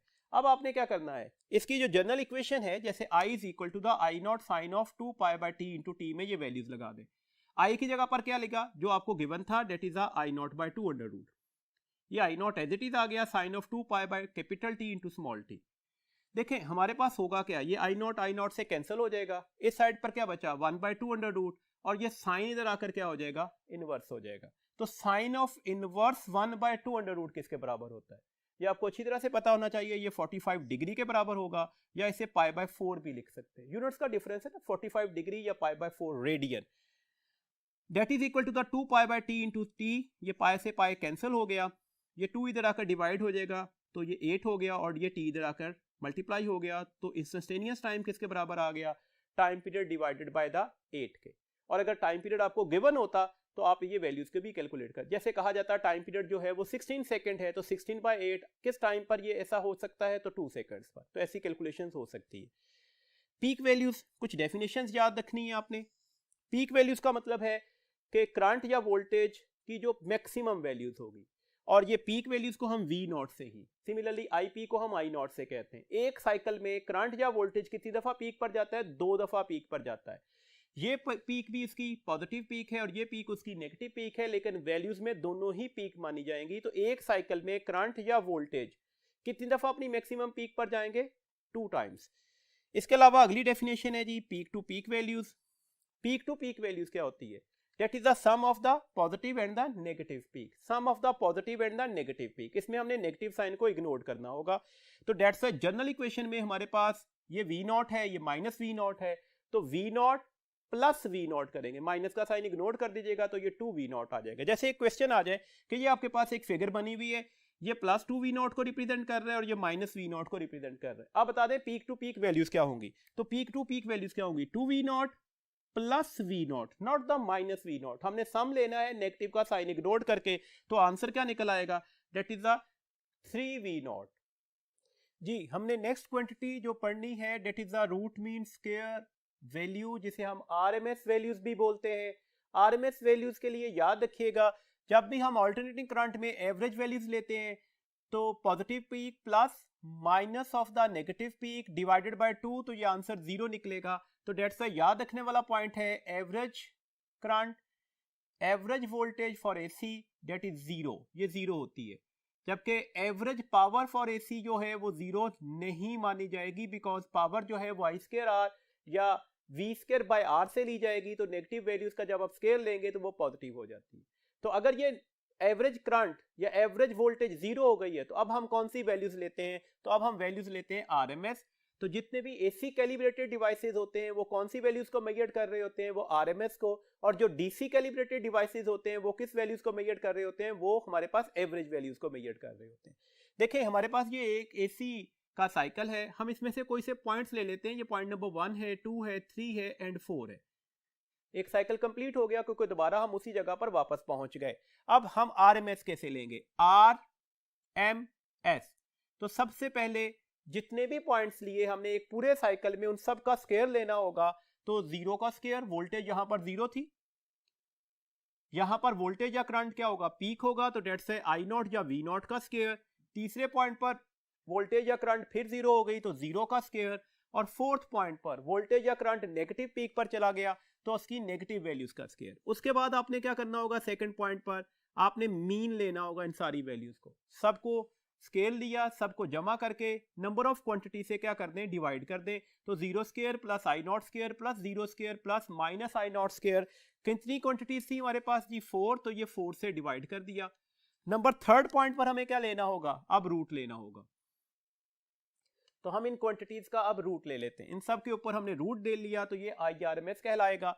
अब देखें यहां पर हमारे पास जो रिजल्ट क्या निकलेगा? ये 2 I0 square divided by 4 under root निकलेगा। डेट्स वाई ये I0 square by 2 under root हो जाएगा। अंडर रूट से स्क्वायर कट जाएगा, तो ये I0 हो गया, और डिवाइडेड बाय 2 अंडर रूट। तो ये हमारे पास IRMS की वैल्यूज निकलती है। सिमिलरली अगर आपने VRMS लिखना होगा तो V0 divided by under root 2 हो जाएगा। IRMS किसके बराबर आ गया? I0 बाय 2 अंडर रूट के। 2 अंडर रूट 1.4 होता है, तो I0 ओवर 1.4 होता है, और 1.4 को 0.707 बोलते हैं। तो आप फार्मूला ऐसे भी लिख सकते हैं। ये फार्मूलाज आप दोनों वोल्टेज और करंट की शक्ल में याद रखिएगा। इसमें से नंबर ऑफ टाइम क्वेश्चंस आए हुए हैं। आपसे लेट्स सपोज कह दिया जाए कि करंट जो पीक था वो 10 एम्पेयर था, बताए RMS की वैल्यूज क्या होगी? तो 10 को 0.7 से मल्टीप्लाई कीजिएगा, तो RMS करंट कितना निकल आएगा? 7 एम्पेयर। सिमिलरली हम पीक वोल्टेज को या पीक करंट को भी डिफाइन कर सकते हैं। अब ये वैल्यू इधर जाकर मल्टीप्लाई हो जाएगी, तो पीक वोल्टेज क्या निकलेगी? 2 under root VRMS। I not क्या निकलेगा 2/√IRMS। 2 किसके बराबर होता है 1.4 इंटू द VRMS, हमारे पास इसका एक्सप्रेशन निकल आएगा। अब यहां पर याद रखिएगा, देखें आपसे कह दिया जाए कि VRMS की वैल्यू 10 वोल्ट थी, तो पीक वोल्टेज क्या होगी, तो ये 10 और 1.4 से मल्टीप्लाई करके पीक वोल्टेज किसके बराबर निकल आई, डेट इज द 14 वोल्ट। एक पॉइंट और याद रखिएगा, IRMS की वैल्यूज हमेशा लेस होती है पीक वैल्यूज से, चाहे वो वोल्टेज की शक्ल में बात करें, चाहे वो हम करंट की शक्ल में बात करें। कुछ पास्ट पेपर के MCQs डिस्कस कर लेते हैं ताकि देखें कि इस यूनिट में से किस तरह से क्वेश्चंस पूछे जाते हैं। देखें हमारे पास एक MCQs है, an alternating voltage is represented by the equation V is equal to the 300 sin of 100 pi t. What is the frequency? आपने बताना है फ्रीक्वेंसी क्या होगी। तो आपको पहले भी बताया कि ऐसे क्वेश्चंस आ जाएं तो ये कोई ज्यादा मुश्किल क्वेश्चंस नहीं है। आपने सिंपल क्या करना होगा, हमें जो इक्वेशन दी गई है हमने इस इक्वेशन को अपनी जनरल इक्वेशन से क्या कर देना होगा, कंपेयर कर देना होगा। ये आपके पास इसकी जनरल इक्वेशन थी। अगर ओमेगा कैलकुलेट किया जाता तो हम यहां पर साइन ऑफ ओमेगा टी लिख देते। अब आपको नजर आ रहा है कि ये तो पीक वोल्टेज है, अगर आपसे पीक वोल्टेज की वैल्यूज पूछी गई होती तो आप 300 वोल्ट लिख देते। अगर आपसे कहा जाता VRMS कैलकुलेट करें तो पहले पीक लेते और फिर हमारे पास VRMS का फॉर्मूला यूज करते। VRMS किसके बराबर निकलता, that is the peak voltage multiply by 0.7। लेकिन अब पूछा फ्रीक्वेंसी की है तो हम इस फ्रीक्वेंसी के लिए इस फंक्शन को कंपेयर करेंगे, that is the 100 pi T, this one is the 2 pi F T. ये t और पाई इससे कैंसिल हो गए तो 2f किसके बराबर आ गया 100 के, तो f बेटा किसके बराबर आ जाएगा 100/2 and that is the 50 hertz. तो बेस्ट ऑप्शन कौन सी हो गई, डेट इज द चार्ली। जी एक और क्वेश्चन डिस्कस करते हैं। If we give a DC direct current दिया गया टू द ट्रांसफार्मर और कौन सी ट्रांसफार्मर की कॉइल को दिया गया है, प्राइमरी कॉइल को, देन देयर विल बी, तो अब हमने अपनी ऑप्शन में से बेस्ट ऑप्शन देखनी है। Less EMF in the secondary coil, no EMF in the secondary coil, जो वोल्टेज अक्रॉस द प्राइमरी और वोल्टेज अक्रॉस द सेकेंडरी बराबर होंगे, voltage across the secondary larger निकलेगा वोल्टेज अक्रॉस द प्राइमरी से। कौन सा करंट दिया गया है जी, डायरेक्ट करंट। क्या डायरेक्ट करंट अपने फ्लक्स को चेंज कर सकता है, पॉसिबल ही नहीं है। स्टेडी करंट है तो फ्लक्स भी कांस्टेंट होगा। जब फ्लक्स चेंज ही नहीं हुआ, प्राइमरी और सेकेंडरी के दरमियान तो इलेक्ट्रिकल कनेक्शन था ही नहीं, कनेक्शन मैग्नेटिकली लिंक था। तो जब एक कॉइल का, प्राइमरी कॉइल का फ्लक्स का चेंज सेकेंडरी में जाकर लिंक्ड अप ही नहीं हो रहा क्योंकि उसमें फ्लक्स चेंज कर ही नहीं रहा था, तो डेट से सेकेंडरी पर EMF इंड्यूस्ड भी नहीं होगी। दिस मींस दैट इस वक्त हमारे पास करेक्ट ऑप्शन होगी no EMF induced across the secondary coil. एक और क्वेश्चन है जी, इन प्रैक्टिकल ट्रांसफार्मर, याद रखिएगा लफ्ज प्रैक्टिकल ट्रांसफार्मर पूछा गया है। Mutual induction between the primary and secondary coils take place, बता दिया गया म्यूचुअल इंडक्शन हो गई। In such transformer what can be deduced about the power, अपने पावर्स के बारे में कौन सा रिजल्ट सही समझा जाएगा। अब यहां पर ध्यान में रखिएगा, अगर आइडियल ट्रांसफार्मर होता तो पावर इनपुट किसके बराबर निकलती, पावर आउटपुट के। अब लफ्ज प्रैक्टिकल ट्रांसफार्मर है तो प्रैक्टिकल ट्रांसफार्मर में कौन सा रिलेशन होगा, पावर इनपुट जो होगी वो लार्जर निकलेगी as compare to the power output के। तो ये आपस में बराबर निकली, तो ये गलत ऑप्शन है। पावर आउटपुट जो है वो ग्रेटर है पावर इनपुट से, ये भी गलत ऑप्शन है। पावर आउटपुट कभी भी पावर इनपुट से ज्यादा नहीं हो सकती, ये हमारे पास law of conservation of energy की वायलेशन हो जाएगी। पावर आउटपुट या तो बराबर होगी या ग्रेटर होगी इनपुट से, ये भी गलत है। पावर आउटपुट हमेशा लेस निकलेगी पावर इनपुट से फॉर प्रैक्टिकल ट्रांसफार्मर, तो करेक्ट ऑप्शन हमारे पास है डेल्टा। नेक्स्ट क्वेश्चन है जी, a metal rod of length 10 centimetre is moving across a magnetic field with the velocity 0.5 metre per second in direction perpendicular to that field whose value is the 0.2 tesla. What is the EMF produce in that rod. आपने बताना है इस rod में कितना EMF induce हो चुका होगा। तो मोशन का वर्ड है, लीड कर रहा है कि मोशनल EMF वाला फॉर्मूला लगेगा। तो मोशनल EMF का फॉर्मूला क्या होता है, that is a VBL sin theta. Values replacement में दे दीजिएगा। वेलोसिटी है 0.5, मैग्नेटिक फील्ड है 0.2, लेंथ की वैल्यूज है 10 इंटू 10 रेज की पावर -2 और साथ में मल्टीप्लाई हो रहा है साइन ऑफ 90 डिग्री। आप सबको पता है साइन ऑफ 90 की वैल्यूज होती है 1, तो डेट से अब आंसर हमारे पास क्या निकल आएगा, ये 5/10 लिखा जाएगा, ये 2/10 हो जाएगा और यहां पर हमारे पास एक 10 है और ये 10 रेज की पावर -2 है और ये 1 हो चुका था। ये 10 से तो 10 क्या हो गया, कैंसिल हो गया। अब 5 2 आर 10, तो ये 10 और ये 10 रेज की पावर -2 कितने बच जाएंगे, दैट इज 10 रेज की पावर -1 ओवर 10, तो डेट्स वाई आंसर क्या निकलेगा, 10 रेज की पावर -2 वोल्ट। ये 10 रेज की पावर +1 ऊपर जाकर जब इसे ऑपरेट होगा तो वो भी 10 रेज की पावर -1 हो जाएगा, तो 10 रेज की पावर -1 इंटू 10 रेज की पावर -1 किसके बराबर आ जाएंगे, 10 रेज की पावर -2 वोल्ट के। अब अपनी ऑप्शंस देखते हैं कौन सी ठीक है। 2 इंटू 10 रेज की पावर -3 गलत होगी, 0.5 इंटू 10 रेज की पावर -2 ये भी गलत हो गई, 1 इंटू 10 रेज की पावर -2, तो that is the correct option. तो इसके अकॉर्डिंगली हमारे पास जो करेक्ट ऑप्शन है वो चार्ली है। ये था हमारे पास आज का लेक्चर। इन तमाम पॉइंट्स, इन तमाम फार्मूलाज को अच्छी तरह से याद रखिएगा और उनकी प्रैक्टिस के लिए हमारी वर्कशीट का कंसल्ट जरूर कीजिएगा। अपना बहुत ख्याल रखिएगा। अल्लाह हाफिज।